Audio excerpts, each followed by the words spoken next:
छोड़ जा के मालिक वाली आई दादा रोवे मालिक वाली आई भाई यो काहे ना निकाल देनी है कौन गरमसता है गरमसता है और ये दादा और ये कपड़ा कम करी ज्यादा गरमसी सुनी ना रोवे लड़की के है जेठ भाई नहीं हम लड़का के जेठ भाई हैं और वो कुंवारे बनी हाँ लड़का को बड़े सर आधा दर्जन है तेरी के जय हो कादू कुंवारे बड़ी आधा दर्जन हो गई आधा दर्जन हमारा से ना हो जाई हाँ रुकाई ना आई दादा सुनी ना 900 के भीतर ले जाई लोग 900 के देखे हैं मैं ये तरह ना हिसाब से जाई हैं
भूलाइयो का हमार पैंट मत खींचिए लो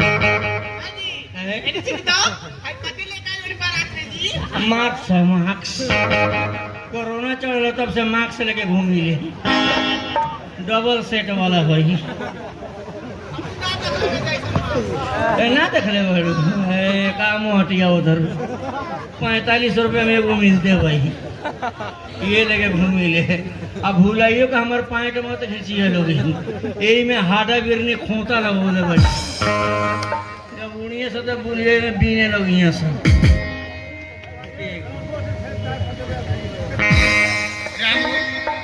शादी के शुभ मुहूर्त बीत जा रहा बा। अरे सिंदूरदान के रस्म पूरा करा ऐसे कि बेटी के बिदागरी बस समय लागे।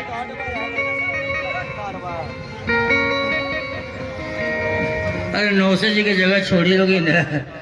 बबुआ अपना माई के नाम ले लो तार बाबूजी मर गए बड़े तब माई के नाम लो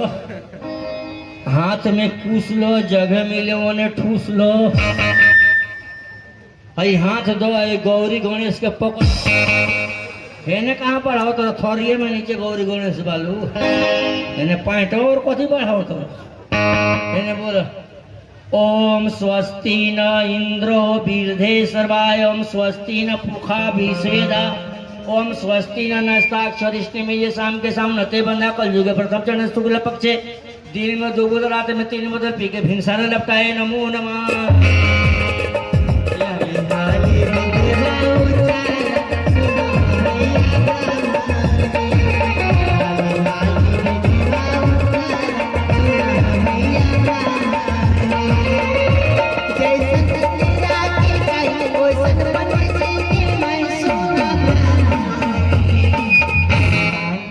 हमार झोरा दो